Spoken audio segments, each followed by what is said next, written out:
रहे हैं। नंबर है 23387031। आगे दिल्ली का कोड लगाना ना भूलें, हमें फ़ोन कीजिए। इसके साथ साथ आप फेसबुक के पेज के ज़रिए भी अपने सवाल हम तक पहुंचा सकते हैं, साथ ही ट्विटर के ज़रिए भी, और Twitter handle @TD News live है।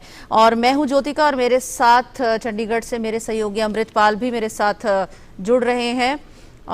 अमृत, गुड इवनिंग। उम्मीद करती हूँ आप ठीक ठाक हैं। जी मैं ठीक हूँ। Thank you so much Jyotika, and we all need to take precautions to stay well. We know the pandemic is at its peak. It'll be a little while before the numbers go down. Till that time we need to be cautious about not stepping out of home unless absolutely necessary, and as you said, having a COVID appropriate behavior like wearing the mask, washing our hands regularly, and most importantly, maintaining social distancing. In fact, the government is now saying wear this mask even when you go within the common areas of your home, because more and more studies suggest that the transmission is airborne. How can we break this transmission? And if you do get infected, most people can get treated at home. About 85 to 90% people can get treated at home. They suffer mild symptoms. How to recognize whether you are a case for home isolation or you need to hospitalization? We'll talk about that with our panel of experts who are joining us on the show today. And if you stay at home, what are the do's and don'ts you need to take care of while you're treating yourself and getting better at home? Right. और हमारे साथ, जैसा कि अमृत ने बताया कि experts जुड़ चुके हैं हमारे साथ। डॉक्टर सूर्यकांत हैं, HOD हैं आप, respiratory medicine and member corona task force KGMU Lucknow से। नमस्कार सर, बहुत बहुत स्वागत है। डॉक्टर नवनीत वेग हैं, professor and head of department medicine and chairman covid task force AIIMS. Sir नमस्कार, आपका भी बहुत बहुत स्वागत है।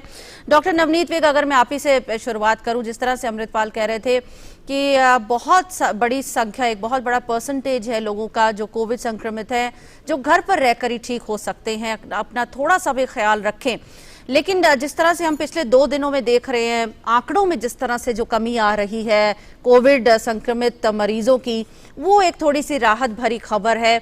और इसके पीछे श्रेय जाता है उन तमाम हेल्थ वर्कर्स को, उन तमाम सरकारों को, प्रशासन को और फ्रंट लाइन वर्कर्स को जो लगातार इसकी रोकथाम में लगे हुए, साथ साथ आम लोगों को भी जिन्होंने ब्रेक द चेन जो मंत्र है उसको फॉलो किया है और सख्ती से उसका पालन करते हुए आगे बढ़ रहे हैं। देखिए, इसमें श्रेय का कोई मतलब नहीं है। ये एक कंबाइंड एफर्ट है और सबको मिलके इन नंबर्स को कम से कम करना है। कम से कम 10,000 से नीचे प्रतिदिन लाना है। अगर हम इसको 10,000 से नीचे ले आएंगे, चाहे हम सीवियर रिस्ट्रिक्शंस लाएं, चाहे हम वैक्सीनेशंस को और ऊपर करें, चाहे हम हेल्थ इंफ्रास्ट्रक्चर को करें, इन तीनों को मिलके ही हम इस नंबर को कम ला पाएंगे। हेल्थ इंफ्रास्ट्रक्चर को बहुत बढ़ाना है, हमें वैक्सीनेशन को बहुत प्रमोट करना है, उसमें भी कई फैसले हुए हैं आज। और उसके अलावा हमें सबसे इम्पोर्टेंट है stay at home and stay local. Stay at home का मतलब आप घर पे रहिए, नंबर्स अभी इतने ज़्यादा हैं, आप अपने घर पे रहिए, अपने आप को अपना बचाव कीजिए और दूसरों का भी बचाव कीजिए कि अपने घर में भी किसी को मत होने दीजिए। दूसरा स्टे लोकल। स्टे लोकल का मतलब है अपना इलाज या तो अपने घर में कराइए या फिर अपने लोकल एरिया में कराइए। तो ये बड़े इंपॉर्टेंट पॉइंट्स हैं कि अगर हम अपना इलाज घर पे रहकर और लोकल डॉक्टर के संपर्क में रहकर, बिकॉज आप लोकल डॉक्टर के बहुत क्लोज होते हैं, उनमें आपका अच्छा वार्तालाप रहता है, वो आपकी बहुत केयर भी करते हैं। और इस समय सभी डॉक्टर एक्सपर्ट बन चुके हैं, सभी डॉक्टर्स को इतना एक्सपीरियंस हो गया है कि वो आपका अच्छा इलाज करेंगे। तो लोकल एरिया में इलाज कराइए, ये सबसे बड़ा ज़रूरी है। और इसमें जैसे होता है पहले 5 दिन कोई तकलीफ नहीं होती, थोड़ा बुखार होगा, गले में दर्द, स्मेल ना आना और टेस्ट खराब होना, ये छोटी छोटी प्रॉब्लम। लेकिन छठे और 10वें दिन में सबसे ज़्यादा ख्याल रखना होता है। उस समय आप अपने डॉक्टर के संपर्क में रहकर दिन में कम से कम 2 बार अपने डॉक्टर से बात कीजिए, बिकॉज छठे और 10वें दिन में आपका डॉक्टर ही तय करेगा आपके कि बुखार ज़्यादा तो नहीं बढ़ गया, खांसी ज़्यादा तो नहीं हो गई, या सांस फूलना तो नहीं शुरू हुआ। उस समय आपको कुछ दवाइयाँ बढ़ाने की ज़रूरत होती है या दवाइयाँ ना देने की ज़रूरत होती है, वो सिर्फ डॉक्टर ही तय कर सकता है। तो 5वें और 10वें दिन डॉक्टर के संपर्क में कम से कम 2 बार रहिए, तभी आपका बेस्ट इलाज हो। All right, Dr. Vig, the government has also started e-Sanjeevani, which is a tele-medicine consultation. Can patients who are in home isolation be in the touch with their doctors through, say, tele-consultation, tell him or her their symptoms and let the doctor decide what the further course of action should be, rather than going out to the doctor, taking the effort of going out and meeting him, or somebody coming to your place? तो ये जो संजीवनी है सरकार ने शुरू किया है, बहुत स्टेट गवर्नमेंट्स ने शुरू किया है, इसको हमें और फैलाना है, बिकॉज आपका इलाज घर पे ही हो सकता है और लोकली ही हो सकता है।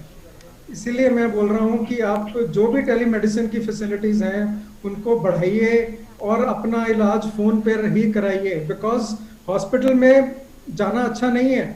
हॉस्पिटल में तभी जाइए जब आपका डॉक्टर आपको बोले कि भैया अब आप अस्पताल में जाइए।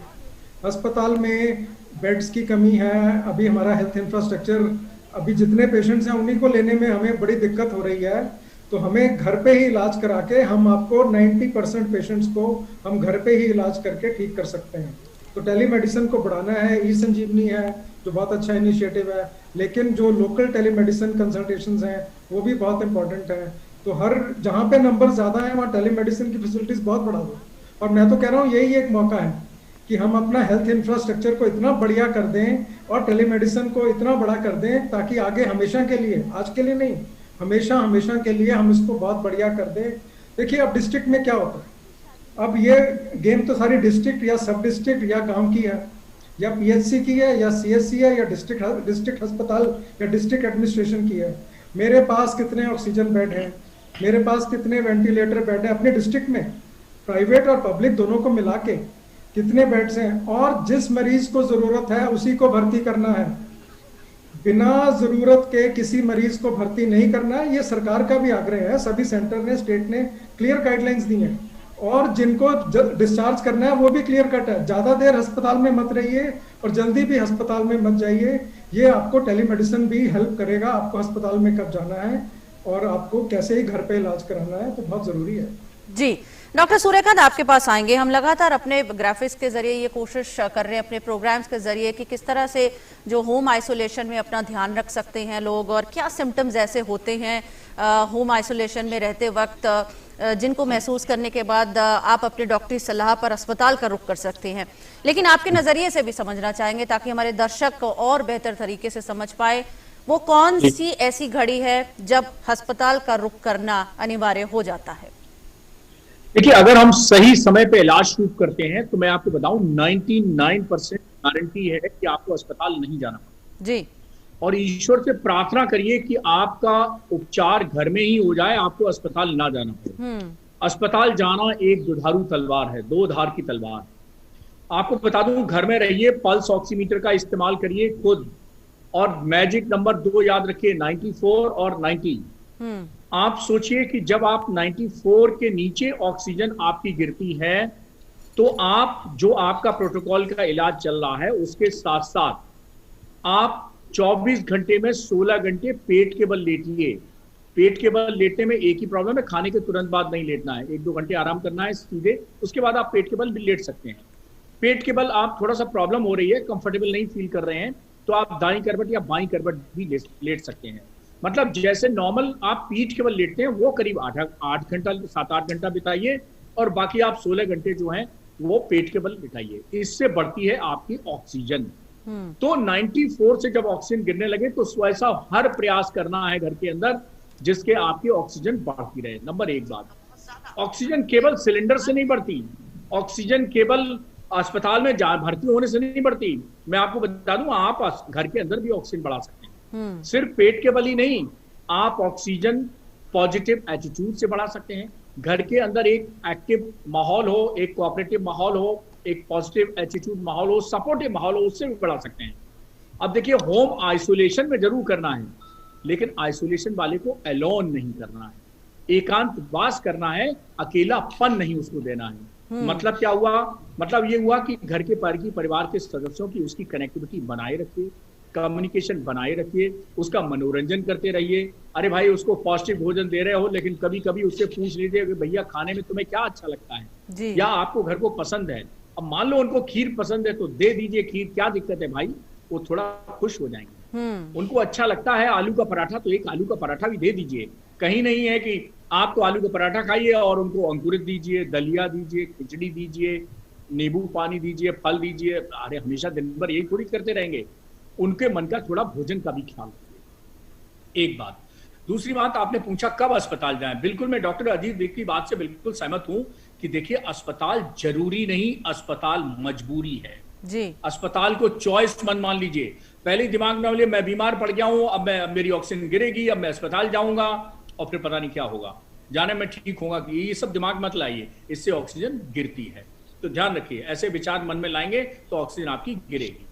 फिर भी 90 से नीचे अगर ऑक्सीजन चली जाए पल्स ऑक्सीमीटर में, आपकी जो पल्स है वो 120 से ज्यादा चली जाए, आपका बुखार 104 से ज्यादा चला जाए और दवा पैरास्टामोल देने के बाद नहीं उतर रहा है, आपके होठ या नाखून ये नीले पड़ जाएं, आपके जो सुध बुध है यानी जो कॉन्शियसनेस है वो थोड़ी ऑल्टर हो जाए, यानी कि आप बेसुध होने लगें, तो ये रेड फ्लैग साइंस हैं, आपको अस्पताल जरूर जाना चाहिए। तो मतलब 94 से नीचे होने पर आप अस्पताल वगैरह का सर्च, थोड़ा कम्युनिकेशन कर सकते हैं, ढूंढना शुरू कर सकते हैं, लेकिन इंतजार करिए, कोशिश करिए कि घर में ही आप ठीक हो जाएं, वो ज्यादा बेहतर है। All right, Professor Vig, there are a lot of questions that we get about vaccination. People are saying that what when the third wave hits, children could be affected. That is what is being largely said. Now, Bharat Biotech has said that it's the government and the DCGI has given approval for testing of second and third trials for vaccination for children between 2 years to 18 years of age. If you could clear the air on the vaccination bit. You want me to reply in English or Hindi? We are broadcasting both on our English channel DD India. So if you could speak in any language.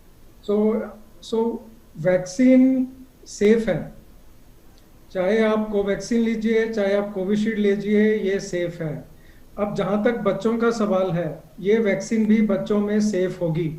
ये जो बहुत important step है 2 साल से 18 साल तक का, जिसका ट्रायल का अप्रूवल किया गया है, ये मुझे लगता है अगस्त सितंबर तक पूरा हो जाएगा और इसमें आप सेफ्टी और इम्यूनोजेनिसिटी दोनों को प्रूव कर देंगे। तो जब, और किल्ड वैक्सीन तो वैसे भी सेफ होती है और अब ये ट्रायल के बाद और प्रूव हो जाएगा। तो जब बच्चों को ये वैक्सीन मिलेगी, तो ट्रायल के बाद जब मिलेगी तो सेफ वैक्सीन होगी। मेरे हिसाब से ये वैक्सीन बिल्कुल सेफ होगी। बट सेफ्टी और इम्यूनोजेनिसिटी का जो आज अप्रूवल मिला है, इसका ट्रायल शुरू होगा और ट्रायल मेरे हिसाब से अगस्त तक खत्म हो जाएगा। उसके बाद बच्चों को वैक्सीन दी जा सकेगी। बट अमेरिका, कनाडा में तो फाइजर ने अप्रूवल दे दिया है 12 साल से ऊपर का, और ये तो 2 साल से ऊपर की बात है, 2 से 18 साल। तो बहुत महत्वपूर्ण कदम है। And both vaccine, whether it is Covaxin और Covishield, they are safe. And in children from 2 years to 18 years, the approval which has been given for the trials, phase 2 and phase 3 combined trial, it will be over by August, and hopefully the results will be very good. Personally, I feel that it will be a safe vaccine to be given to children. And once, because we are expecting कि third wave कहीं बच्चों में ना जाए, लेकिन जब बड़े सब वैक्सीनेट होंगे और वो ख्याल रखेंगे तो नंबर वैसे ही घट जाएगा और थर्ड वेव बहुत स्मॉल आने वाली है। लेकिन इंपॉर्टेंट ये है कि हम अपनी सोशल वैक्सीनेशन और रियल वैक्सीनेशन दोनों को मेंटेन करें। सोशल वैक्सीनेशन का मतलब है mask and social distancing and hand hygiene. So social vaccine भी बनाए ले, हम उस पर हम बिल्कुल कॉम्प्रोमाइज नहीं कर सकते। चाहे हम वैक्सीन ले लें, उसके बाद भी हमें सोशल वैक्सीनेशन तो लेना है। मास्क तो पहन कर रखना है और उसके बाद हमें अपना वैक्सीन लेनी है। और बच्चों में भी शीघ्र ही आ जाएगी तो वो भी बहुत फायदा होगा। जी डॉक्टर सूर्यकांत, बच्चों की बात चली पड़ी है, अगर घर में कोई बच्चा कोविड से संक्रमित हो जाता है, किस तरह से बच्चे का उपचार जो है उसको लेकर आगे बढ़ना होगा? क्योंकि बच्चे तो बच्चे हैं, चंचल हैं, वो एक जगह बैठ भी नहीं पाएंगे और उनको जितना अनईजी भी फील होगा तो वो इधर उधर दौड़े ही भागेंगे भी। और कोविड प्रोटोकॉल्स की अगर सख्ती से पालन करने की बात कही जाए, हालांकि आजकल बच्चे बहुत समझदार हैं, लेकिन जब तबीयत खराब होती है तो बच्चा हमेशा अपनी माँ को ढूंढता है, अपनी माँ के पास भागने की कोशिश करता है। ऐसी स्थिति को किस तरह से मतलब काबू में किया जा सकता है, कैसे स्थिति को संभाला जा सकता है? बिल्कुल ठीक कह रही हैं आप। देखिए डिफिकल्ट तो है। देखिए ना तो बच्चे को कभी आइसोलेशन में रहने की आदत है, ना बच्चे के घर वालों को उसके बच्चे के बगैर रहने की आदत है। जितनी तड़प और कसक बच्चे को अपनी माँ और दूसरे मेंबर से मिलने की होती है, उससे ही ज्यादा तड़प जो है बच्चे की माँ और दूसरे फैमिली मेंबर्स को उस बच्चे से मिलने की होती है। ये बात बिल्कुल सही है, दोनों दो तरफा है। तो ये थोड़ी सी डिफिकल्ट सिचुएशन हो जाती है, लेकिन हमने कहा कि अगर थोड़ा सा समझदार बच्चा है तो बच्चों के आजकल शौक क्या है, उनके घर पर कमरे में टीवी लगा हो, उनका थोड़ा कार्टून वार्टून की व्यवस्था हो, नेटफ्लिक्स में उनके जो इंटरेस्ट की चीजें हैं वो देखने की हो, उनको अगर ज़्यादा छोटा है तो खिलौने टाइप के जो उनके पसंद के हैं, बच्ची है तो उसके जो पसंद के हैं वो सब चीज़ें हो। तो मतलब कोई ना कोई ऐसा उसका सब सामान हो, रेगुलर कोई ऐसा हो जिससे उसका मन लगा रहे। और जैसा मैंने कहा कि किसी को भी आइसोलेशन में रखना है तो उसको आइसोलेशन में रखना है, एलोन नहीं रखना है जी। तो बच्चे के साथ भी ये बात सच साबित होती है कि बच्चे के साथ बहुत पावरफुल कनेक्ट बना रहना चाहिए सबका, मम्मी का भी, पापा का भी, बाकी लोगों का, भैया बहन का भी, जो भी फैमिली के मेंबर्स हैं उनका एक पावरफुल और इंटरैक्टिव कनेक्ट होना चाहिए। ये एक दिखावे का कनेक्ट नहीं बल्कि एक कंसर्न का कनेक्ट होना चाहिए और उसको एक हौसला अफजाई करनी चाहिए। बच्चे को ये नहीं छोड़ देना चाहिए अब पता चला मम्मी गई और वो आंसू बहाने लगी। अब देखो बच्चा अगर मम्मी को रोता देखेगा तो उसका मनोबल तो टूटेगा जी। तो मम्मी से कहिए भैया अंदर कमरे में जाके रो लो, बच्चे के सामने जाके प्लीज मत रो। मम्मी रोएंगी, मम्मी तो मानेंगे नहीं, भारत माता की मम्मी है, भारत देश की मम्मी है। तो उन मम्मियों से मेरा आग्रह है कि भाई आपको दुख, इमोशंस, एक्सप्रेशन आउटबर्स्ट हो रहा है तो अकेले कमरे में जाके रोकिए, कृपया बच्चे के सामने मत रोएं। हाय मेरा बच्चा बीमार है, कोविड हो गया, हाय मुझे हो जाता, इसको क्यों ना होता, ये सब बातें बच्चे के सामने नहीं होनी चाहिए। इससे क्या, मैंने अभी बताया, ऑक्सीजन गिरती है। तो दूसरा ये है कि बच्चे के आप पास भी जा सकते हैं, बच्चों को कहिए मास्क लगा ले, आप भी लगा ले, 1 मीटर की डिस्टेंस बनाए रखें जैसा हम लोग कह रहे हैं। और ये भी है कि अब जैसे गांव के बच्चे हैं, अब गांव में तो देखिए हम लोग आइसोलेशन में बड़े अच्छे नॉर्म्स बना देते हैं। हमने वेस्टर्न पैटर्न ले लिया नॉर्म्स का कि वो सिंगल वेंटिलेटेड रूम हो, अटैच बाथरूम हो। अरे भाई कहाँ किस गांव में होता है सिंगल बाथरूम, अटैच बाथरूम? हमने तो देखा नहीं। डॉक्टर सूर्यकांत तो अक्सर गाँव में जाते हैं, मैं गाँव से ही निकल के आया हूँ। अब बात घर में एक बाथरूम होता है, वो भी कॉमन होता है। तो ये थोड़ा इम्प्रैक्टिकल सिचुएशन है। अब वेस्टर्न वर्ल्ड से आई है और हम एज इट इज हम फॉलो कर रहे हैं। अब थोड़ा सा अनफॉर्चुनेट है लेकिन क्या करें। तो जहां तक हो सके वो ये आइडियल सिचुएशन की जानी चाहिए, लेकिन इमोशनल सिचुएशन को भी हमें ध्यान में रखना पड़ेगा। अब देखिए मान लीजिए जैसा अभी मैं देख रहा था आपके कार्टून में खुद ही कहा गया है कि अगर एक पर्सन के साथ दो लोग लेटना चाहते हैं तो 1 मीटर की दूरी बना लें। तो भाई माँ और बच्चे 1 मीटर की दूरी बना लें और बाकी जो कोविड अप्रोप्रिएट बिहेवियर है अपना लें। तो हम ये मान के चलते हैं कि जैसे हम अपने ऑफिस में अप्रोप्रिएट बिहेवियर अपनाए हुए हैं, कोविड अप्रोप्रिएट बिहेवियर अपने प्रोटेक्शन के लिए, वैसे ही उस कमरे में भी बना सकते हैं और अपने को बचा सकते हैं और उसकी केयर भी कर सकते हैं। और खास तौर पर अब बच्चों के खान पान की बात आती है। अब आप देखिए पूरे खान पान पे एडवाइजरी हुई है कि साहब फल दीजिए, ये दीजिए, वो दीजिए, लेकिन भाई उस दौरान ये तो देखिए कि बच्चे या पेशेंट को कोई भी हो उसको भूख कम लगती है। तो भूख जब कम लगती है तो ये नेचुरल सी बात है, इंसान वो चीज ज्यादा खाता है जो उसकी पसंद की होती है। तो भाई बच्चे की पसंद का ध्यान रखना पड़ेगा, मरीज की पसंद की ध्यान रखना पड़ेगा। अरे भाई इम्यूनिटी कोई रातों रात नहीं पैदा हो जाएगी कि आज ही आप सब फ्रूट्स खिला दीजिए तो 3 दिन, अरे इम्यूनिटी अच्छी होती तो कोविड होता ही क्यों? अब रातों रात इम्यूनिटी थोड़ी बढ़ा देंगे आप। काढ़ा पिला पिला के लोगों ने पिछली बार अल्सर पैदा कर दिए, इतना काढ़ा पिला डाला, इतनी भाप दिलवा दी, गले में छाले हो गए। तो ये सब बहुत इम्प्रैक्टिकल चीजें हैं, थोड़ा सा देखना पड़ेगा प्रैक्टिकली कि भाई बच्चे को पसंद है चॉकलेट, दे दीजिए ना चॉकलेट, उसको क्या दिक्कत है? चॉकलेट में कैलोरी तो मिलेगी, कुछ प्रोटीन भी मिलेगी, सब मिलेगा। कोई जरूरी थोड़ी कि उन्होंने कहा कि साहब वो डाइटिशियन ने लिख दिया एक आर्टिकल अखबार में ये हेल्दी फूड है, यही बच्चे को खिलाइए। अरे मैडम खुद तो खाइए पहले, आपने तो आर्टिकल लिख दिया, खुद क्या खाती है मुझे पता है। ये सब कहने की बातें हैं। तो भाई बच्चे को या बीमार को उसकी पसंद की सब चीजें मुहैया कराइए। आप देखिए आज वो मेरा पेशेंट है तो patient should be on priority. Patient मतलब P for patient, P for priority. उसकी प्रायोरिटी होनी चाहिए, उसकी प्रायोरिटी का माहौल, उसकी प्रायोरिटी की बातें, उसकी प्रायोरिटी का टीवी में पिक्चर, उसका नेटफ्लिक्स में जो भी है मोबाइल में वो उसको दीजिए और उसके पसंद का म्यूजिक चलाइए घर के अंदर। और उसे अपनी, हम तो कह रहे मम्मी का डांस पसंद है तो मम्मी को कहिए दरवाजा खोल के डांस करके दिखा दें, क्या दिक्कत है? बच्चा है, जी, और आपके बहुत घर में तो करते ही हैं, आप तो बहुत नहीं करते हैं। बहुत जब सरल enjoy भाषा करते हैं, में और birthday बहुत celebration, विस्तार से तो वैसे ही पार्टी वार्टी तो हो नहीं पा रही, घर में ही करते हैं, तो घर में सेलिब्रेशन कर लीजिए। जी और सबसे बड़ी बात, खाने पीने में उसकी पसंद का ध्यान रखिए। जी। ये रातों रात इम्यूनिटी नहीं पैदा हो जाएगी। रातों रात कोई ऐसा नहीं है कि एप्पल खाने से कोरोना मर जाएगा और खीर खाने से कोरोना या चॉकलेट खाने से कोरोना जो है बढ़ जाएगा, ऐसा कुछ नहीं है। जी, बहुत सरल तो ये भाषा में मेरा बहुत बहुत विस्तार से practical- डॉक्टर सूर्यकांत आपने ये चीजें समझाई हैं और आई एम श्योर हमारे दर्शक बहुत अच्छे से इस चीज को समझ गए होंगे। माताओं के लिए बहुत आसान हो गया होगा इस वक्त अगर बच्चों को किस तरह से हैंडल करना है। मेरे पास कई सवाल भी अब ऑनलाइन आ रहे हैं। डॉक्टर नवनीत, आपके पास आना चाहूंगी।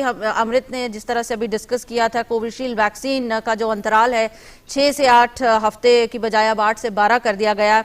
ये हरि कृष्ण जी पूछना चाह रहे हैं, those who have already taken second dose within 6 week, is vaccine is affecting the same as 12 weeks? मतलब कोई फर्क तो नहीं पड़ जाएगा? इन्होंने तो दोनों ले ली हैं। कोई फर्क नहीं पड़ेगा। आपने वैक्सीन ले ली और जैसे जैसे टाइम और बढ़ेगा आपकी वैक्सीन की एफिकेसी और बढ़ेगी, बिकॉज आप 2 वैक्सीन ले चुके हैं। तो ये एक अलग मेजर है। मतलब इसके बारे में जो अंतराल बढ़ाया गया है, ये पहले भी था थोड़ा सा कि अगर हम थोड़ा डिस्टेंस, थोड़ा टाइम बढ़ा दें दोनों के बीच में तो एफिकेसी थोड़ी ज्यादा बढ़ जाती है जी। तो ये पहले भी था दिमाग में, लेकिन जब प्रोग्राम को रोल आउट किया जाता है इतने बड़े स्केल के ऊपर, आपको हर पहलू को ध्यान में रख के एक मध्यम विचारधारा के ऊपर, साइंटिफिक बेसिस के ऊपर उसको किया जाता है। जैसे जैसे और रिजल्ट्स आते हैं तो फिर उसको मॉडिफाई किया जाता है। तो उसी के हिसाब से मुझे लगता है ये बड़ा एक उन्होंने मॉडिफाई किया है और फैसला वैक्सीन के ऊपर, और जो इसकी ड्यूरेशन बढ़ा दी गई है 12 से 16 हफ्ते या 8 से 12 हफ्ते, जो भी ड्यूरेशन है, ये बड़ी इंपॉर्टेंट ड्यूरेशन है। इसमें एफिकेसी और बढ़ेगी और बिकॉज ये कोविशील्ड एक अलग प्रकार की वैक्सीन है और इसका जो एफिकेसी जितना लेट लेंगे उसमें थोड़ी बढ़ जाती है। तो ये साइंटिफिक बेस के ऊपर एक दिया गया एक रिकमेंडेशन है, लेकिन आपकी एफिकेसी रहेगी और जैसे जैसे वक्त बढ़ेगा आपकी एफिकेसी और आपकी और बढ़ती जाएगी। ये सिर्फ समय की चीज है, समय के साथ बढ़ जाती है। All right. Professor Suryakant, Anil Jaiswal writes on our Facebook page, he asks a very relevant question. Yes. सही ऑक्सीमीटर का चुनाव कैसे करें? जी, so whenever you are selecting the right pulse oximeter, of course you can take the consultation of your doctor also, or you can take the consultation of your neighbors also, which are already using that, which company you are using, which brand you are using, and how are you using. The important thing is that majority of pulse oximeter, they are not having any problem, but you have to check it, and whenever you are buy, you just ask him that yes, please demonstrate, and so that normal healthy people, they just can apply over their finger, and normal oxygen level is 95 to 100, and if their reading is between 95 to 100, it means that yes, pulse oximeter is working. So this is and also you can check the pulse, and of course by this manual counting, and then of course cross check with the pulse oximeter. The important thing is that there are certain situations whenever you want to of course measure the pulse oximeter reading, you should be a little bit cautious. You should have the patience. At least you wait for 30 seconds. It's not necessary that, suppose for example you have applied the pulse oximeter and the reading is coming 92, and you just said, oh 92, it's very low. So just wait for it at least 30 seconds, let the reading stabilize, and then you see what is the final reading. So that is the reading, actual reading. So that is how you should interpret like this. The second thing is that you have to approximately apply over the finger. Finger should not be the wet. It should not, most of the female patients who are having a lot of nail paint, nail polish, so that also interferes in the reading. And of course, any disfigurement, any injury in the finger, that also interferes in the interpretation reading, and that you should consider all these things whenever you are applying or using the pulse oximeter. Right. All right. Doctor Navneet, आपके पास आएंगे। एक सवाल आया है, आशीष पांडा जी पूछना चाह रहे हैं, I took a tetanus shot on 28th of April. How many days should I wait to get a COVID vaccine shot? Tetanus shot he has taken. Tetanus? Yes sir. So 2 weeks, after 2 weeks he can take a shot. Okay. So 2 हफ्ते का इंतजार आप करें आशीष पांडा जी। Professor Navneet, a lot of people are asking this question, and I would like you to clear the air on that, because that's a general question that when you go out, meet your friends, talk to your relatives, they ask which vaccine is better, Covishield or Covaxin, and if people have any particular situations, somebody's writing on our Facebook page, अगर किसी का heart beat ज्यादा है वो कौन सी vaccine ले. So people have a lot of questions. So how if you could compare these two vaccines and clear the air on that? I would say today both vaccines are equal. Whatever vaccine you are getting, please take it. Please take the first shot. दोनों vaccine बराबर हैं, उसमें ज़्यादा difference नहीं है. हमें इन बातों में नहीं जाना है. दोनों अप्रूव्ड वैक्सीन हैं, दोनों बहुत अच्छी वैक्सीन हैं. हमें वैक्सीन को लेना है, वो सबसे ज़रूरी है, और पहला शॉट लेना है, वो सबसे ज़रूरी है. तो मेरी रिक्वेस्ट ये है, अपनी वैक्सीन लीजिए, लेकिन वैक्सीन में एक बात का ख्याल रखना बहुत ज़रूरी है कि गर्मी का मौसम है, हम अपने शरीर में पानी की मात्रा पूरी रखें. और अगर थोड़ा सा बुखार आए वैक्सीन लेने के बाद, तब हम पैरासीटामोल की एक गोली ले लें. तो पानी की मात्रा शरीर में वैसे रखना भी पूरी रखना बहुत ज़रूरी है, और जब वैक्सीन ले रहे हो तब थोड़ा सा और ज़रूरी है कि शरीर में पानी की मात्रा पूरी रखिए. दोनों वैक्सीन बढ़िया हैं, दोनों के अपने अपने एडवांटेजेस हैं, लेकिन हमें एडवांटेज में नहीं जाना है. दोनों सेफ हैं और दोनों प्रोटेक्ट करती हैं. वैक्सीन लेने से होता क्या है? वैक्सीन लेने से ये होता है कि वो मेरे को पहली बात तो इन्फेक्शन नहीं होने देगी, और दूसरा ये होता है कि बीमारी होगी तो या तो मैं एसिम्प्टोमेटिक रहूंगा, या मुझे माइल्ड बीमारी होगी, या फिर मॉडरेट होगी. सीवियर बीमारी नहीं होगी. ये आपको सीवियर बीमारी से बचाती है. इसीलिए कहा जाता है कि वैक्सीन लेने से आपका बचाव होता है, लेकिन पूरा 100% बचाव नहीं होता. वो 80% बचाव होता है, 70% होता है, या 90% होता है. उसके बाद भी आपको मास्क पहनने की बहुत ज़रूरत है. तो वैक्सीन आपको सीवियर बीमारी नहीं होने देगी, और पहली बात तो बीमारी होने नहीं देगी. अगर हो भी गई तो बहुत माइल्ड होगी या एसिम्प्टोमेटिक होगी, लेकिन मास्क पहनना बहुत ज़रूरी है. दोनों वैक्सीन बराबर हैं, इसमें कोई सोचने की भी जरूरत नहीं है. करंट समय दोनों वैक्सीन बराबर है. जी डॉक्टर सूर्यकांत, एक और सवाल आया है. विनय सैनी जी बता रहे हैं कि इनको कोविड-19 के सारे सिम्टम्स थे, पर इन्होंने आरटीपीसीआर टेस्ट नहीं कराया. इन्होंने खुद को आइसोलेट कर लिया, अपना कोरोना ट्रीटमेंट पूरा किया, घर पे रिकवर हो गए हैं 10 दिन में ही. 1 मई को ये रिकवर हो चुके हैं. अब ये पूछना चाह रहे हैं कि ये वैक्सीनेशन के लिए कब स्टेप आउट करें, या फिर अपनी पहला एंटीबॉडी टेस्ट करा लें. नहीं, एंटीबॉडी टेस्ट कराने की कोई जरूरत नहीं है. 1 मई को ये बिल्कुल ठीक हो चुके हैं, तो 2 से 4 हफ्ते के बीच में ये कभी भी वैक्सीन लगा सकते हैं. ठीक होने के मिनिमम ड्यूरेशन है वो 2 हफ्ते का गैप है. ये 2 हफ्ते का गैप रखें, उसके बाद कभी भी ये वैक्सीन लगा सकते हैं. All right. Dr. Suryakant, this is a very interesting question that Kuldeep Singh asks. He says, respected doctors, you have told us how to keep self safe from COVID. Please tell me how to keep myself safe from fear of COVID. Fear of COVID. Yeah, that is more important rather than COVID. You see, a lot of fear, anxiety, apprehension. This is coming from 3 groups of patients, 3 groups of persons. Persons who are not having COVID, have not been exposed with COVID, but they are watching the news. They are reading the newspapers. They are seeing their neighbors. They are seeing a lot of patient hospital conditions. So they are having a lot of anxiety. And this is called feared psychosis. They have developed feared psychosis that what will happen if I develop COVID? I will die. So oxygen is not available.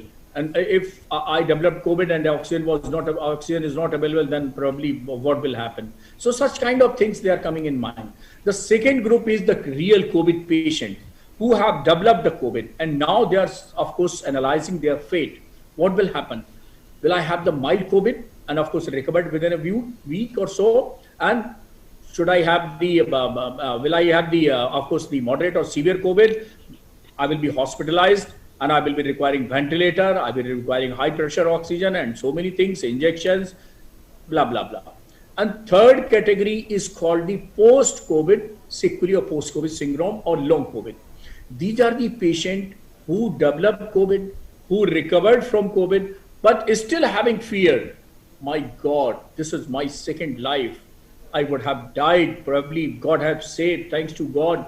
But due to this, they are having lack of sleep, the lack of concentration, a lot of body ache, a lot of, palpitation, ghabrahat, anxiety, and a lot of, negative thoughts.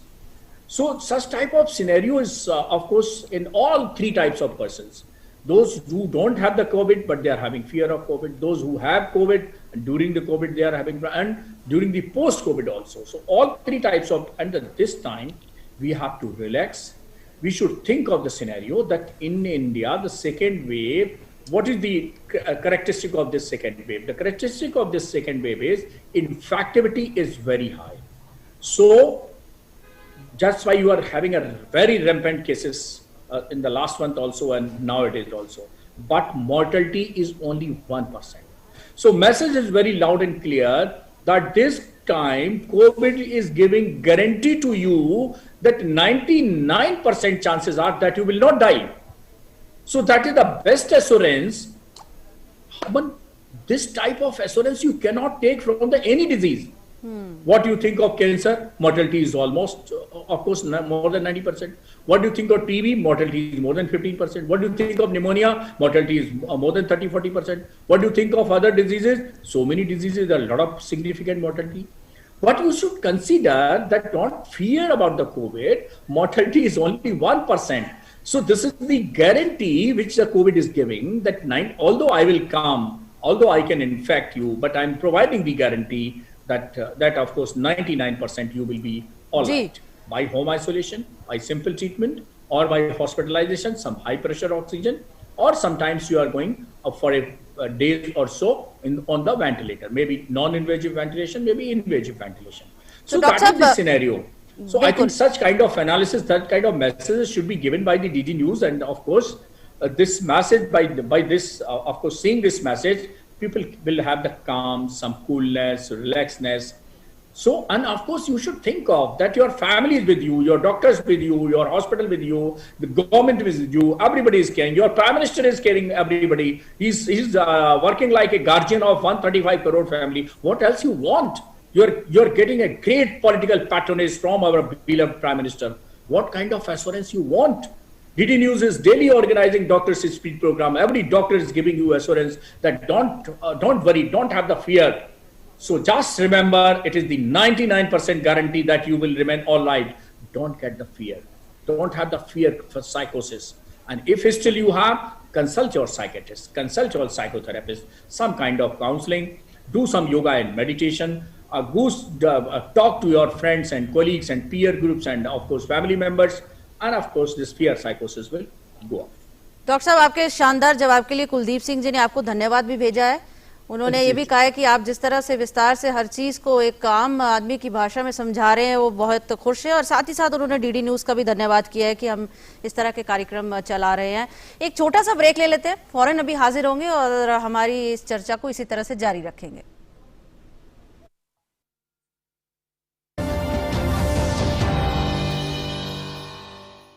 प्रधानमंत्री फसल बीमा योजना के अंतर्गत फसल की बुवाई से लेकर फसल कटाई तक पूरे फसल चक्र के दौरान जोखिम के कवर को प्रदान किया जाता है। स्थानीय आपदा या फसल कटाई के बाद नुकसान की स्थिति में बीमित किसानों द्वारा 72 घंटे के भीतर इसकी सूचना बीमा कंपनी, क्रॉप इंश्योरेंस ऐप, संबंधित बैंक या फिर राज्य सरकार के अधिकारियों या बीमा कंपनी के टोल फ्री नंबर पर देना आवश्यक है। ऐसी फसलें जिन्हें फसल कटाई के उपरांत खेत में सुखाने के लिए बंडल बनाकर रखने की आवश्यकता होती है, एवं उस स्थिति में यदि प्राकृतिक आपदा से कोई नुकसान होता है तो फसल कटाई से 14 दिन की अवधि तक बीमा कवर उपलब्ध रहता है और होने वाले नुकसान का आकलन व्यक्तिगत भूखंड खेत के आधार पर किया जाता है। क्लेम राशि का भुगतान राज्य सरकार एवं बीमा कंपनी की संयुक्त समिति द्वारा आकलन के पश्चात निर्धारित करके किसानों को सीधे बैंक खाते में किया जाता है। प्रधानमंत्री फसल बीमा योजना, एक कदम आत्मनिर्भरता की ओर।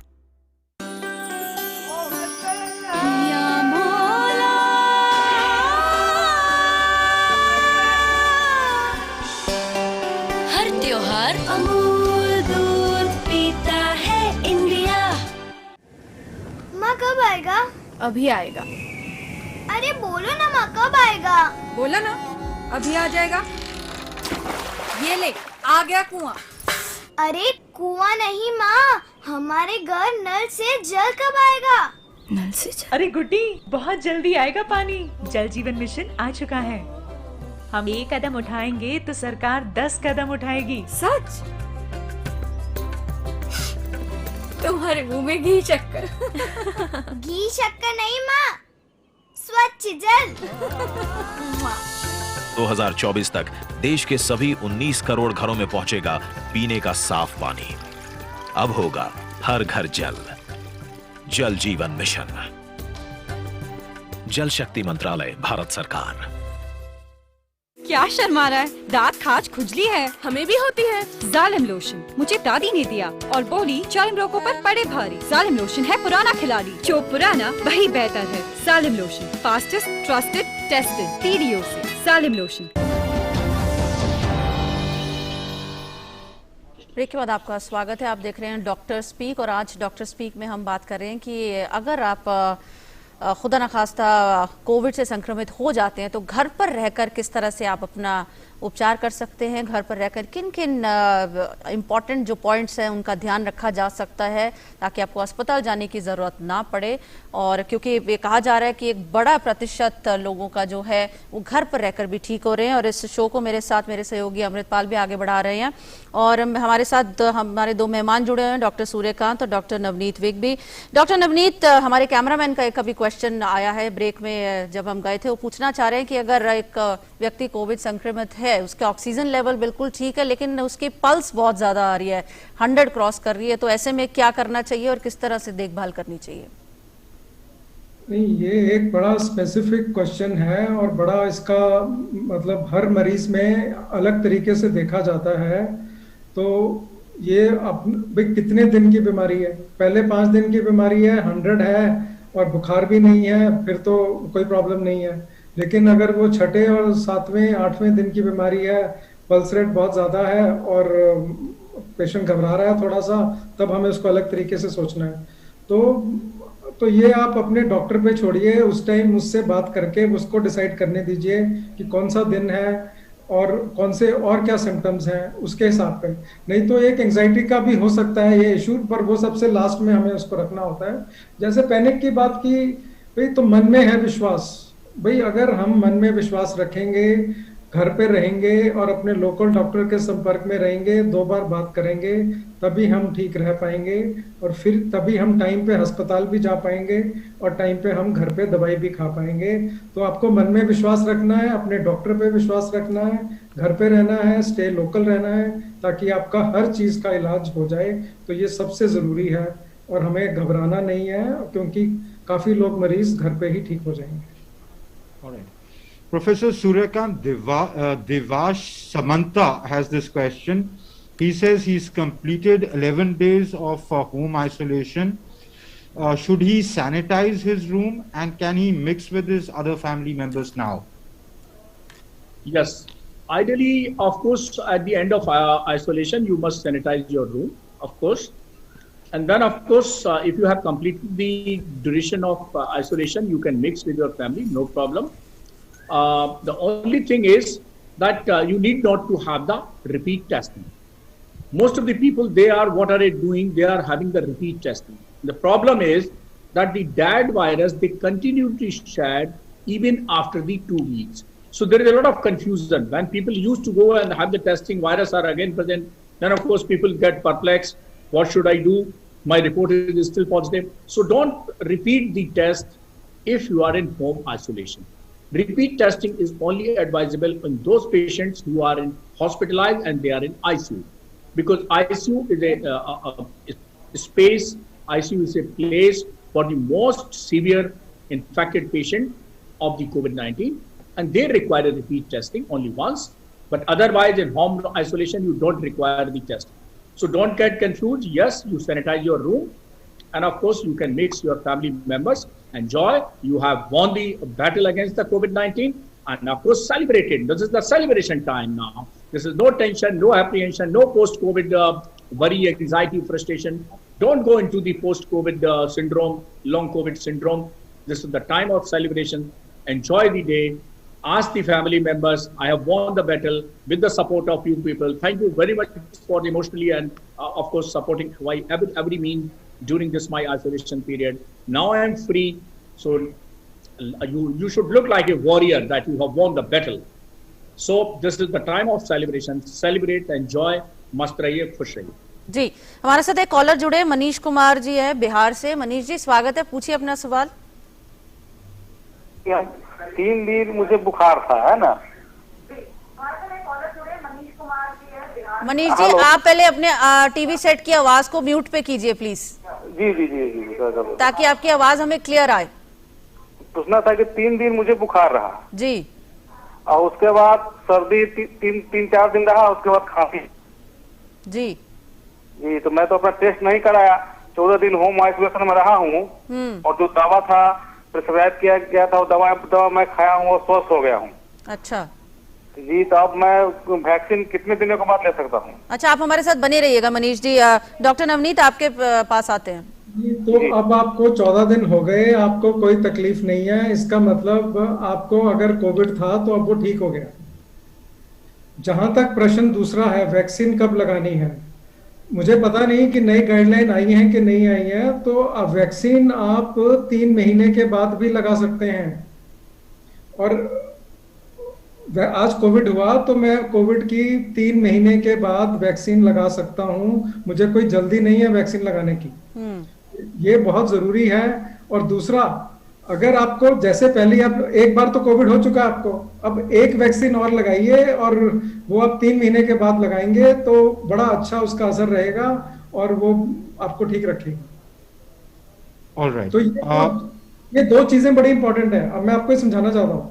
एक जो ड्यूरेशन बढ़ाई गई कोविशील्ड की, वो भी उसकी एफिकेसी को बढ़ाएगी इन द लॉन्ग रन।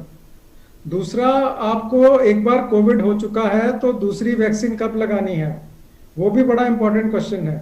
तो वो भी अगर आप 3 महीने के बाद, मैं तो दिस इज बिटवीन, मेरा पर्सनल ओपिनियन है ये, कि एक बार कोविड हो गया, 3 महीने के बाद एक और वैक्सीन लग गई, तो आपको 2 वैक्सीन तो लगी गई। एक तो कोविड वाली वैक्सीन लगी रियल, और एक किल्ड वैक्सीन लगाई या आपने कोविशील्ड लगाई, वो लग गई। तो ये बड़ा इंपॉर्टेंट है। लेकिन सरकार इस पे जो बोल रही है कि आप 3 महीने बाद दो शॉट लगाइए, तो वो भी ठीक है। Professor Suryakant, Shaini Singh has a question. She said she's taken Covaxin on the 9th of April. Now she's due for Covaxin again, but it's not available. So what should she do if she passes 45 days or 42 days? What to do in that case? No problem, just wait and relax. Of course, once you have taken the first dose of Covaxin, of course, second dose should be of Covaxin only. The only thing is that you have to search the center. You must search the center. Pardon? So she's only asked this on social media. She said it's not available. So her anxiety is that not available what on if she that passes center? 42 days? It is not available on that center, probably on which she has taken the first date. So probably she can search the other centers. There are a lot of centers. Yes, there is no restriction that you have to go to the same center only. So she has to search some other centers where Covaxin is available, and is still during the process of searching. If there is of course lapse of 1 week or even 2 weeks, no problem. You see, now the vaccination group, National Task Force of Vaccination Group, now this is giving new guidelines. Don't be nervous. So just relax, and of course wait for the even 1 week or 10 days or even 2 weeks. So it's not a matter of 42 days only, or the 1 month only, or 6 weeks only. So you can go beyond that. You can get relaxed, and Dr. Dej has mentioned that you can go up to the gap of even 3 months. So right. No problem. You just keep on searching where Covaxin is available. The only thing is the second dose of Covaxin is to be given, not Covishield. That is first question. The second is she can wait, relax, keep on searching on other center. Doctor Suryakant, आप ही के पास आऊंगी अगले सवाल के साथ। अशोक कुमार अधिकारी जी पूछना चाह रहे हैं, we have 2 persons who are COVID positive at our place. They are under doctor's supervision, and with their advice they are moving on, but they are living in a village. So what are the what home care they should take? घर पे किस तरह से अपना ख्याल रख सकते हैं? जी बिल्कुल बिल्कुल। देखिए ऐसा है कि घर पे ख्याल रखने का बस केवल एक ही तरीका है। एक तरीका है कि घर में आपको पेशेंट की केयर करनी है और अपने को प्रोटेक्ट करना है। सो पेशेंट की केयर करनी है, अपने को परिवार लोगों को प्रोटेक्ट करना है। That is the only purpose of isolation. और आइसोलेशन का कोई जो प्रोटोकॉल बनाया गया उसका कोई दूसरा पर्पज नहीं है। अब देखिए कैसे हम पेशेंट को ट्रीटमेंट कर सकते हैं, कैसे पेशेंट को ट्रीटमेंट कर सकते हैं, कैसे हम अपने को प्रोटेक्ट कर सकते हैं। तो देखिए हमारे यूपी गवर्नमेंट ने तो एक जियो बनाया है। GO was issued on 6 August 2020। I was the external expert in framing that GO. और उसमें एक फैमिली मेंबर्स के प्रोटेक्शन का भी एक प्रोटोकॉल है। उस प्रोटोकॉल में साफ साफ कहा गया है कि 12 मिलीग्राम ऑफ आइवरमेक्टिन जितने rest of the family members हैं, जिस दिन कोविड के पता चला है कि पेशेंट को हो गया है, तो पेशेंट को तो वो ट्रीटमेंट प्रोटोकॉल दिया जाएगा, लेकिन बाकी लोगों को फैमिली मेंबर्स का प्रिवेंशन प्रोटोकॉल दिया जाएगा। उसमें 12 मिलीग्राम पहले दिन लेना है और 12 मिलीग्राम की दूसरी गोली 7वें दिन लेनी है। अर्थात 2 tablets of ivermectin for each family members who are more than 12 years of age. और उनको क्या करना है, उनको देना है पहले दिन और 7वें दिन। इस तरह से we can protect the rest of the members. Number 2, we have to maintain the physical distancing. Number 3, we have to keep, of course, as much as you can isolate in the village, of course, house. क्योंकि घर में जो हमारे गांव में कमरे जो घर होते हैं उसमें यूजली एक कॉमन बाथरूम होता है। तो ये भी समस्या है। तो पेशेंट जब कॉमन बाथरूम पे जाए तो उसको आप सैनिटाइज कर सकते हैं। उसके बाद बाथरूम गया, आप फ्रेश हुआ, नहाया, उसको सैनिटाइज कर दिया, उसके बाद दूसरे लोग इस्तेमाल कर सकते हैं। उनको आप खाना पीने का ध्यान रखिए, उनके जो और चीज़ों का ध्यान रखिए, उनकी दवा का ध्यान रखिए, दवा समय पे याद दिलाइए कि वो दवा ले लें। उनके कमरे में अगर टीवी लग जाए, कुछ घरों में टीवी भी होता है गांव में अब, तो बहुत अच्छा है। नहीं तो मोबाइल पे ही भी अपना वो मनपसंदीदा चीज़ें देख सकते हैं, गाने सुन सकते हैं, मनपसंदीदा खाना खा सकते हैं। लेकिन ये बस ध्यान रखना है कि हमें पेशेंट का पूरा ट्रीटमेंट करना है, पेशेंट का पूरा ध्यान रखना है और बाकी फैमिली मेंबर का प्रोटेक्शन करना है। कहीं ऐसा ना हो कि एक की सेवा करते करते हम सब लोग पॉजिटिव हो जाए। और जैसा मैंने कहा कि पल्स ऑक्सीमीटर पे 2 मैजिक नंबर मैं बताता हूं, 94 और 90 हमेशा याद रखने, सबको याद रखने हैं। 94 से नीचे जा रहा है तो थोड़ी चिंता की बात है, 90 से जा रहा है तो थोड़ी घबराहट की बात है। तो 90 से नीचे जा रहा है या कोई और लक्षण जो मैंने बताए कि जैसे होठ नीले पड़ रहे हैं, सांस लेने में इतनी दिक्कत हो रही है कि वो एक वाक्य में नहीं बोल पा रहा है पूरी तरह से, फीवर जो है वो 104 से ऊपर जा रहा है पैरास्टामोल के देने के बाद भी, और उसका जो पल्स है, पल्स ऑक्सीमीटर में पल्स भी आता है, ऑक्सीजन भी आता है, तो ऑक्सीजन 90 से नीचे जा रहा है या फिर पल्स जो है वो 120 से ऊपर जा रहा है। तो ये सब लक्षण हैं जो ये इंगित करते हैं कि नहीं, अब आपको घर में काम नहीं चलेगा, आपको अब अस्पताल में भर्ती होने की जरूरत है। हाँ, एक चीज और है, मैजिक नंबर जो 94 है पहले वाला, उसके नीचे ऑक्सीजन जैसे ही होती है तो एक प्रयोग जरूर करेंगे जो आजकल बहुत पॉपुलर हो रहा है, और वो है कि पेट के बल लिटा दें। अब देखिए पेट के बल लिटा दें, गांव में मान लीजिए, गांव में क्या हम सब लोग, ऐसा कोई नहीं है जो अपने जीवन में पेट के बल ना लेटा हो। कोई ऐसी बहुत रॉकेट साइंस नहीं है कि प्रोन पोजीशन। अब पूरे देश में ऐसा हल्ला मचा हुआ है, वीडियो पे वीडियो आ रहे हैं, what is prone position, how to do prone position. अरे भाई, इसमें कोई रॉकेट साइंस नहीं है। पेट के बल हम अपनी जिंदगी में न जाने कितनी बार लेटे हैं। तो पीठ के बल कंफर्टेबल क्या होना चाहिए, सिचुएशन कैसी होनी चाहिए, पेट के बल कंफर्टेबल होना चाहिए, चाहे एक तकिया लगा के हो, चाहे 2 तकिया, चाहे 3 तकिया। अब वो 4-4, 5-5 तकिया वीडियो में आ रहे हैं, पता चला पूरे गांव के पूरे घर में ही 5 तकिया है, तो सब उसी को लगा दोगे तो बाकी क्या लगाएंगे भाई। तो कंफर्टेबल होना चाहिए। It's not a matter of pillow, it's not a matter of pillows, it's a matter of comfort. Right sir, जिस तरह से आराम से खाना खाने की कॉलर विद अस, हम एक कॉलर ले लेते हैं। शशि यादव जी हैं यूपी से। शशि जी स्वागत है, पूछिए अपना सवाल।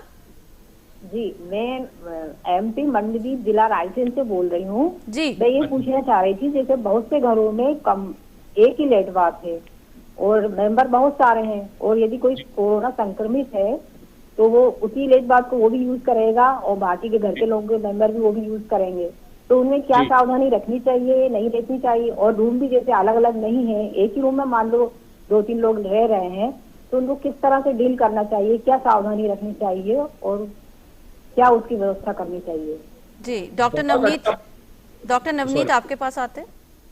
नहीं भाई, अब अगर आप शौचालय जा रहे हैं तो उसको अच्छी तरह जो जाएगा वो साफ करके आए वापस, और उससे आपका प्रचार हो जाएगा। लेकिन एक कमरे में रहना ठीक नहीं है, इसीलिए मैं बोल रहा हूँ कि हर गांव में, हर तहसील में, हर डिस्ट्रिक्ट में अगर कोई अपने आप को घर में आइसोलेट नहीं कर सकता तो उसको आइसोलेशन करने की जगह होनी चाहिए। वो हर गांव की जिम्मेवारी है, वो हर तहसील की जिम्मेवारी है, हर डिस्ट्रिक्ट। भाई आपके गांव में स्कूल हैं, स्कूल तो बंद पड़े हैं, तो ऐसे लोग जो पॉजिटिव हैं या पॉजिटिव सस्पेक्ट हैं उनके लिए हर गांव में तैयारी करनी पड़ेगी। और सरकार ने की है, हर स्टेट लेवल पे हर सब ऑर्डर्स गए हुए हैं। हर डिस्ट्रिक्ट में अलग अलग जगह आपको, अगर कोई इंसान घर पे आइसोलेट नहीं कर सकता तो उसको घर पे आइसोलेट करना पड़ेगा, नहीं तो घर में सबको कोविड हो जाएगा। तो इस तरह अगर आप पॉसिबल नहीं है, अलग कमरे में नहीं रह सकते हैं, तो जो कोविड केयर सेंटर हैं वहां पे आइसोलेटेड एरिया है, चाहे वो स्कूल में है, चाहे वो धर्मशाला में है, चाहे वो जहां पे भी है, वहां पे जाके उन लोगों को वहां रखना चाहिए और फिर वहां पे उनका इलाज होता है। इस तरह एक कमरे में सबको नहीं रहना चाहिए। केयर सेंटर इसीलिए बने हैं और इसीलिए गांव गांव पे, तहसील तहसील पे, डिस्ट्रिक्ट डिस्ट्रिक्ट पे इतने बड़े इंतजाम किए गए हैं। तभी ये वॉर जोन की बात हो रही है। हर डिस्ट्रिक्ट में वॉर जोन होना चाहिए। ऑक्सीजन बेड कितने हैं, वेंटिलेटर बेड कितने हैं, हॉस्पिटल में बिना ऑक्सीजन के बेड कितने हैं, और ये केयर सेंटर में जहां आइसोलेशन करना है वो कितने हैं, ताकि जो भी पॉजिटिव हो उसको हम बेस्ट इलाज दे पाए। तो इसीलिए ये हेल्थ इंफ्रास्ट्रक्चर को इम्प्रूव करने का एकमात्र इस टाइम हमारे पास मौका मिला है। सेकेंड वेव को अगर एक पॉजिटिव देखा जाए तो पॉजिटिव यही है कि हेल्थ इंफ्रास्ट्रक्चर इतना अच्छा कर दो कि आज के बाद कोई भी बीमारी, किसी भी तरह की बीमारी, उसका हम बेस्ट इलाज कर पाए। सेंटर स्टेट को मिलकर इस समय हमारे हेल्थ इंफ्रास्ट्रक्चर को नंबर 1 करना पड़ेगा। और डिस्ट्रिक्ट में जितने भी अस्पताल हैं, डिस्ट्रिक्ट में जितने भी सिविल हॉस्पिटल्स हैं, उन सबको हमें पोस्ट ग्रेजुएट इंस्टीट्यूट बनाना चाहिए, ताकि, और वो सब गांवों से लिंक हों। वो पोस्ट ग्रेजुएट इंस्टीट्यूट, मैं मेडिकल कॉलेज की बात नहीं कर रहा हूँ, मैं पोस्ट ग्रेजुएट इंस्टीट्यूट की बात कर रहा हूँ, जो गांवों से और तहसील से लिंक्ड होंगे, जो सिर्फ मेडिसिन, सर्जरी, गायनी, जो मेजर चीजें हैं उनके ऊपर होंगे, ताकि हम बेस्ट केयर अपने मरीजों को घर तक दे पाए। तो आपके अगर अस्पताल हैं वो घर तक लिंक हो जाएंगे। जी डॉक्टर सूर्यकांत, आपके पास एक सवाल के साथ आऊंगी, वक्त थोड़ा कम है। होम क्वारंटीन में रहने का समय जो है 14 दिन बताया गया है, लेकिन अगर लो फीवर कंटिन्यू करता है बियॉन्ड दैट पीरियड, तो और कोई दूसरा कोई सिम्टम नहीं है, including maintaining levels of oxygen saturation, क्या किया जाना चाहिए उसके बाद भी? देखिए, मैं अभी इसका जो मैं जवाब देता हूँ, लेकिन अभी भी अब जो एक एमपी की लेडी पूछ रही थी, उसका जो प्रश्न था बड़ा वो था, गाँव का एक बहुत पर्टिनेंट क्वेश्चन था। विक साहब ने कहा वो आइडियल सिचुएशन है, बहुत अच्छा आंसर किया उन्होंने। लेकिन मैं इनको एक तरीका, अभी आज के दिन अगर ये समस्या है तो क्या करें, आगे क्या करना है, वो तो विक साहब ने कही दिया क्या क्या करना है। मेडिकल इंस्टीट्यूट खोलने हैं, जिले में अस्पताल खोलना है और ये करना है। मैं आपको बता दूं, घरों में जो स्ट्रक्चर होता है, आजकल तो गर्मियां चल रही हैं, तो अगर एक ही कमरा है तो कमरा पेशेंट को दे दीजिए और आप लोग बाकी छत पे सो सकते हैं या बाहर चबूतरे पर सो सकते हैं। हमने तो घर वालों, गांव में लोगों को खूब बाहर चबूतरे पर सोते देखा है, तो ये कोई बहुत बड़ी गांव की समस्या नहीं है। अब मैं आता हूं दूसरे प्रश्न पर आपके, कि दूसरे प्रश्न आपने जैसा कहा कि फीवर रह रहा है, तो देखिए हमारा जो होम आइसोलेशन है वो तभी खत्म होता है जब पूरी तरह से पेशेंट के सिम्टम चले जाए। अगर फीवर नहीं गया है, इसका मतलब साफ है कि पेशेंट अभी एसिम्प्टोमेटिक नहीं हुआ है। कम से कम 3 दिन जब एसिम्प्टोमेटिक रह जाता है तब हम उससे कहते हैं कि एसिम्प्टोमेटिक हो गया है, और उसके 10-11 दिन और हम उसको होम आइसोलेट करते हैं। तो इसलिए अगर फीवर नहीं गया है तो हमें इस होम आइसोलेशन के पार्ट को बढ़ाना पड़ेगा और अपने डॉक्टर की भी राय लेनी पड़ेगी। जी बिल्कुल। अब वक्त हमारे पास तकरीबन खत्म हो गया है और हम लगातार हर रोज 3 वक्त पर अपना ये खास कार्यक्रम डॉक्टर स्पीक लेकर आते हैं। तो जिन दर्शकों के सवाल आज हम नहीं ले पाए, कल फिर आप हमारे साथ जुड़ सकते हैं। दिन में 12 बजे पहला कार्यक्रम का प्रसारण होगा और आप अपने सवाल हमसे पूछ सकते हैं। डॉक्टर सूर्यकांत, डॉक्टर नवनीत विक, बहुत बहुत शुक्रिया आपका। डॉक्टर सूर्यकांत, खासतौर से आपने बहुत विस्तार से हर चीज़ को सरल भाषा में समझाने की कोशिश की, और डॉक्टर नवनीत, जिस तरह से जो तमाम सरकार की ओर से जो योजनाएं चलाई जा रही हैं उसके बारे में आपने विस्तार से बताया। बहुत बहुत शुक्रिया आप दोनों का अपना कीमती वक्त हमारे साथ बांटने के लिए, शुक्रिया। और अमृतपाल, आपका भी बहुत बहुत शुक्रिया मेरा साथ देने के लिए इस कार्यक्रम में। धन्यवाद। Thanks for watching. नमस्कार। तो आज डॉक्टर स्पीक में बस इतना ही, इजाजत दीजिए। नमस्कार।